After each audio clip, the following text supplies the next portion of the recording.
Hi guys, I am Mallavarchi from Cactus Boutique. Today I am going to give you some ideas on how to water the cactus. Normally cactus should be watered when the potting mixture is dry. Now you see this potting mixture is 90% dry, so it is okay. Now it is okay to water. Now you see this potting mixture is dried, so it is okay to water.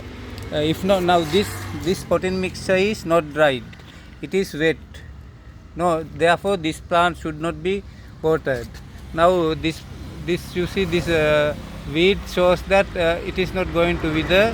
That means this pot is no need to water. It contains water, like that. And especially this gymnocalcium needs water daily basis, sometimes 3 times a week. මම මේ අද පතක් කඩෙන් වතුර දැමීම ගැන කරන්න යන video එකක්. හුඟක් කට්ටිය කියනවා වතුර දාන්නකොට ඕනේ ස්ප්‍රේ කරනවා කියලා. එහෙම වැඩි වතුර දාන්න ස්ප්‍රේ කරනවා කියලා. එහෙම එකක් නෑ. වතුර ස්ප්‍රේ නෙමෙයි. හොඳට වතුර දාන්න ඕනේ මුල් පෙඟෙන්න. Now you see, now මේ බලන්න මම වතුර හොඳට පෙඟෙන්න දානවා. මේ මුල් පෙඟෙන්නේ වතුර දැම්මේ නැත්නම් ගස් මැරෙනවා. සමහරු වතුර දාන්නේ ස්ප්‍රේ කරනවා විතරයි. පොඩ්ඩක් වතුර ස්ප්‍රේ කරලා හරියන්නේ නැහැ.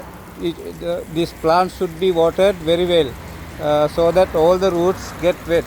මේ සියලුම පැල වල මුල් පෙඟෙන්න හොඳට වතුර දාන්න ඕනේ. හැම වතුර දාන අවස්ථාවකදීම මුල් පෙඟෙන්න වතුර දාන්න ඕනේ. ඒ අතරිනුත් ඔය දැන් මේ වගේ පැලවල තෙතයි. ඒ වතුර ඕනේ නැහැ. සමහර පැල තියෙන මේ ජිම්නෝ කැල්සියම් මෙන්න මේවට නම් හුඟක් වතුර ඕනේ. දවස් දෙකෙන් දෙකට වයි දැම්මට කමක් නැහැ. කොහොම හරි වතුර දැමීමේ ශාස්ත්‍රය තමයි පොටින් මික්ස්චර් එක වැලි පසට අත තියලා බලනකොට පස් තෙතයි නම් වතුර ඕනේ නැහැ. පස් තෙත නැත්තම් පස් වේයිලා නම් වතුර ඕනේ. මේ වතුර සමහර දවස්වල අපි පායන කාලේ දවස ගානේ දානවා. සමහර කාලේ වහින කාලේ සතියේ පාරක් වගේ දානවා. එහෙමයි වතුර දාන්නේ. කොහොම ස්තුතියි.